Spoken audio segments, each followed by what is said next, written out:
pensar o que é necessário para você se tornar um mestre da persuasão? E como influenciar e persuadir alguém com eficácia? Oi pessoal, tudo bem com vocês? Sejam muito bem-vindos ao meu canal. E hoje, gente, a gente vai falar sobre um dos livros mais interessantes que eu li nos últimos tempos. E eu estou falando, gente, sobre o excelente Persuasão. Então, se prepare que hoje eu vou mostrar dicas sensacionais de como você persuadir, de como você influenciar, de como você convencer alguém em qualquer situação que você deseje, muito antes até de você pensar em persuadir. Então, vem comigo porque o vídeo de hoje vale cada segundo. Bem, gente, Persuasão é escrito pelo brilhante psicólogo americano Robert Cialdini e é um livro de conteúdo técnico. Eu diria até que se você não está acostumado com o tema, talvez ela não seja uma leitura tão fluida. Contudo, afirmo para vocês, o livro ele traz informações imprescindíveis a qualquer área da nossa vida. O livro contém 288 páginas, gente. Ele está na lista dos mais vendidos do The New York Times. E assim, gente, é um estudo brilhante. Ele apresenta uma diagramação muito simples e ao longo das páginas ele traz fotos e desenhos super ilustrativos que deixa a leitura muito mais completa. Em suma, gente, em se tratando de conteúdo teórico, eu diria que o conteúdo é impecável. E não poderia ser diferente, já que o Robert Cialdini é uma referência mundial sobre o assunto. E Persuasão é hoje o seu estudo mais atual sobre a persuasão. O Robert Cialdini é um psicólogo e PhD da Universidade de Colômbia e é considerado um dos maiores especialistas hoje sobre o tema. Então perceba que esse livro é, sem dúvida, um dos estudos mais completos sobre a arte de influenciar pessoas. Autor também do famoso livro A Arte da Persuasão, Robert Cialdini realizou um rigoroso estudo sobre a arte de influenciar alguém muito antes de você emitir a primeira palavra. Para ele, a maneira mais fácil de você convencer alguém é você se aproveitar da janela de tempo que vem muito antes de você emitir a primeira palavra. Segundo ele, gente, em posse desse conhecimento e aprendendo como você utilizar essa estratégia certa vai te garantir o sucesso em qualquer negociação. Sem dúvida, gente, ele é um dos maiores comunicadores que sabe os segredos da influência. Ele é um livro recomendado para profissionais de vendas, CEOs, empreendedores. Essas técnicas da persuasão, você precisa basicamente o que ele chama de você preparar o tempo. É como se você precisasse deixar o ambiente pronto, seja com envios de símbolos, imagens estratégicas ou mensagem direcionada a quem você deseja persuadir. Ou até mesmo interações do dia a dia, com colegas, com amigos, vizinhos, parentes, colegas de trabalho, em relacionamentos afetivos, em negociações, no fechamento de vendas ou em centenas outras situações do nosso cotidiano. E essa preparação antecipada, gente, chama-se justamente persuasão. Então, persuasão significa nada mais, nada menos que você provocar um interesse antecipado. É você deixar as pessoas prontas e abertas antes de você enviar a sua mensagem. E para o Robert Cialdini, os melhores comunicadores, eles sabem que o segredo da influência não está na mensagem em si, mas simplesmente no momento chave que antecede a mensagem a ser transmitida. Ainda para ele, toda essa questão da influência, gente, ela começa muito antes de você emitir a primeira palavra.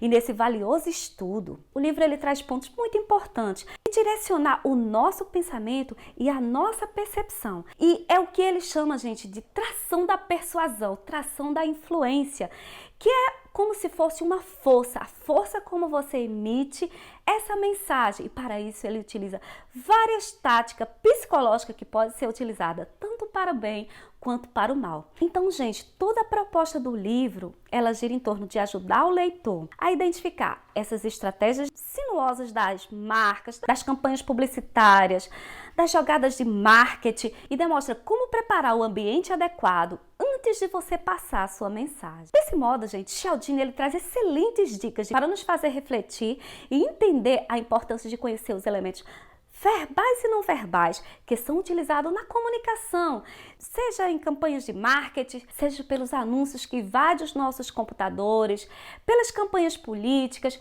ou até mesmo pelas infinidades de situações que nós somos expostos no nosso dia a dia. O autor defende que não importa se você é dotado de talento nato ou não, qualquer pessoa pode aprender a identificar quais são as estratégias que são utilizadas por esses veículos de comunicação e a gente até mesmo não se tornar vítimas dessas circunstâncias. Diante disso, ele faz um alerta para que a gente não seja vítima dessas circunstâncias e dessas campanhas, dessas publicidades.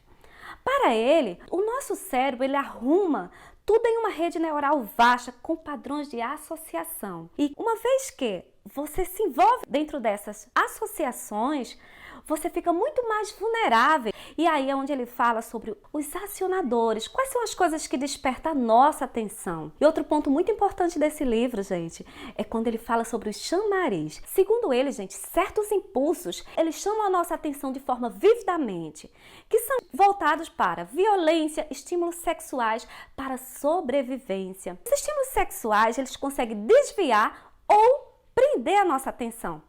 Tanto é que os dramaturgos e os roteiristas de cinema, eles já sabem tanto disso que eles exploram a todo momento. Pense, por exemplo, em Lolita, um dos mais famosos romances inglês de Vladimir Nabokov. É um grande exemplo, gente, de apelo a estímulos sexuais. E hoje a gente já sabe que outro grande hype do momento que tende a prender a nossa atenção nada mais é que o uso do storytelling, não é, gente? Então, isso também são formas de acionadores que tendem a prender ou distrair a nossa atenção. Outro exemplo bem interessante citado pelo autor é quando ele fala sobre um estudo onde foi colocada uma jovem de 19 anos que abordava 2 amostras de homens de meia idade. E essa abordagem, gente, era feita com homens que estivessem caminhando sozinhos.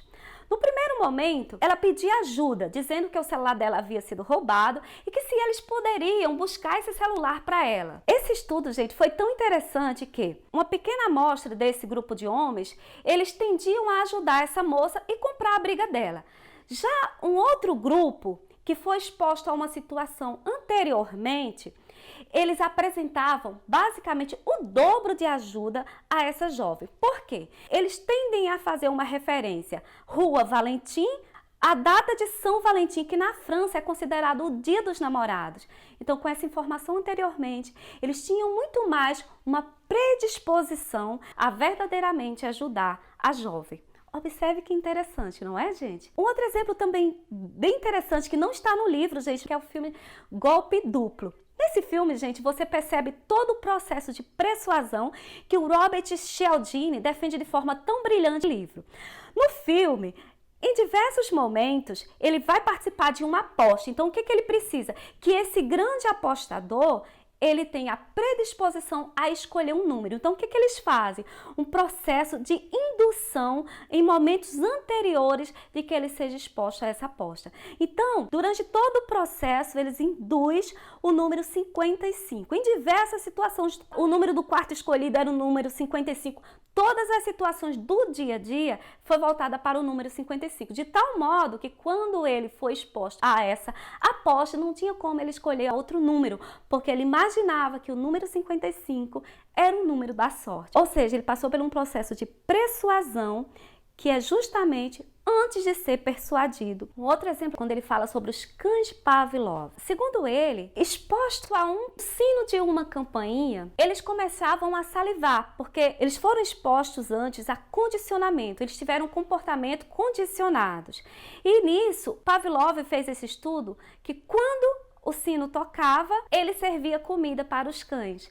Então, os cães, quando eles ouviam esse sino, imediatamente eles já começavam a salivar, justamente porque eles imaginavam que eles iriam receber comida. E esse é um estudo muito brilhante, gente. Eu já vi esse estudo em diversos livros, eu já estudei na escola. Acredito que muitas pessoas já ouviram falar sobre esse estudo de Pavlov. É um estudo muito famoso, porque ele fala sobre comportamentos, sobre condicionamentos, sobre como as pessoas elas se adaptam a situações e que elas fazem referências, conotações. Enfim, gente, é um estudo muito denso, mas é um estudo que vale a pena até depois vocês buscarem, porque ele fala justamente sobre a questão de estímulos, sobre a questão de comportamentos condicionados. Outro exemplo também bem interessante é quando você está num cômodo da sua casa e precisa buscar algo em um outro cômodo. Só nesse processo de você se deslocar de um cômodo para outro, às vezes acontece que você se esquece. Sabe por que isso acontece, gente? Porque no processo que você sai de um cômodo para o outro, você passa sobre alguns estímulos que faz com que você mude a sua atenção. Seja algo que chamou sua atenção no meio desse processo, ou seja algum estímulo que você teve também no meio desse processo, ou até mesmo um outro pensamento.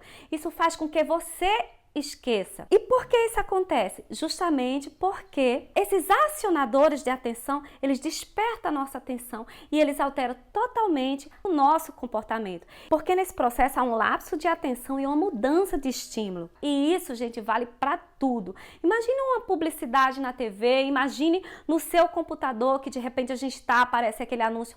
Tudo isso, gente, nos distrai e direciona a nossa atenção com o processo de convencimento.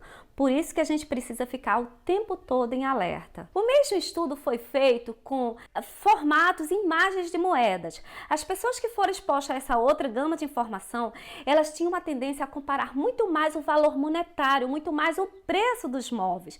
Elas comparavam, isso despertava no subconsciente, elas tinham a tendência a buscar mais informação sobre aquilo. E outro grupo de clientes que estavam expostos a esse papel de parede com essas nuvens fofinhas, eles tinham muito mais a tendência a comprar sofá, porque eles remetiam aquelas nuvens ao sofá fofinho, aquilo macio. Olha que interessante, gente. Então a gente passa o tempo todo sobre essas situações que têm o objetivo de induzir a gente a comprar a determinados produtos, a agir em determinadas situações com comportamentos que eles muitas vezes desejam. Ou seja, tende a condicionar, direcionar os nossos comportamentos. Enfim, gente, ele traz muitos exemplos incríveis que eu poderia passar o dia aqui trazendo para vocês. Por isso que é tão importante vocês lerem esse livro. Até o momento ele fala assim que quando você é chamado de aventureiro e posteriormente você é exposto a um novo produto ou um novo software, gente, você tende a testar. Por quê? Porque você se sente como se você fosse aventureiro. E uma vez que a gente é aventureiro, a gente tem a tendência a testar algo novo. Por quê? Porque nós somos aventureiros. Muitas vezes você nem é aventureiro, mas aquela informação de forma sinuosa na sua mente faz com que você pense que é aventureiro. Os pesquisadores, gente, as pessoas de marketing, elas sabem disso. Elas sabem que a gente é vulnerável a essa situação de estímulos, de atenção. Percebe que só o fato de usar essa palavra aventura, ela tem a tendência de que você é aventureiro por testar algo novo. Então, gente, isso leva a você pensar que em situações que você precisa negociar, você precisa estar esperto nisso. Outro exemplo que ele fala, que quando você vai negociar com alguém, o bacana é você buscar saber informações, a biografia dessa pessoa, e você deve selecionar algum aspecto para você usar no ato dessa negociação. Isso faz com que você leve a uma sensação de proximidade. É como se você falasse algo do tipo, que tem alguns gatilhos que tendem a levar essa pessoa a fechar uma negociação com você. Por quê? Porque você já pesquisou previamente essa pessoa. Você sente como algo familiar. E é o que ele chama de princípio da similaridade. Ou seja, gente, tudo são gatilhos, que quando você tem acesso a essas informações, você fica muito mais esperto. E faz com que você não caia nessas situações enganosas, sinuosas, manipuladoras, que faz com que você aceite sem que você muitas vezes queira. Você compra algo, muitas vezes você nem está precisando porque você é levado diante dessas situações. Bem, gente, diante de todos esses exemplos incríveis, maravilhosos, quando ele chega no final do livro, ele tende a mostrar que a gente tenha muito cuidado com o uso dessas informações, com o uso dessas técnicas, para que a gente possa usar de forma ética. E aí, gente, envolve questão de valores, de caráter, de bom senso, enfim, gente, é algo muito profundo.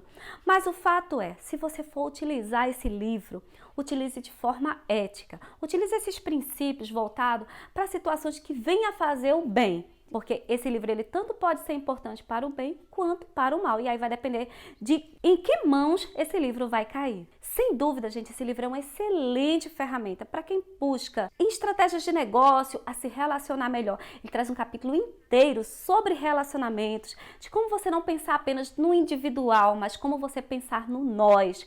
Gente, ele faz uma abordagem incrível, sabe? Eu recomendo também que esse livro ele seja lido de forma lenta, para que você possa digerir bem o conteúdo. Eu li muito apressada, gente. Preciso voltar e absorver melhor. Bem, gente, eu espero que vocês tenham gostado desse conteúdo. Eu adorei compartilhar essas ideias com vocês. E se você quiser entender melhor essas ideias, eu convido você a ler esse livro inteiro, que eu tenho certeza que ele será incrivelmente útil para você. Bem, eu vou ficando por aqui. Um beijo e a gente se vê no próximo vídeo. Tchau!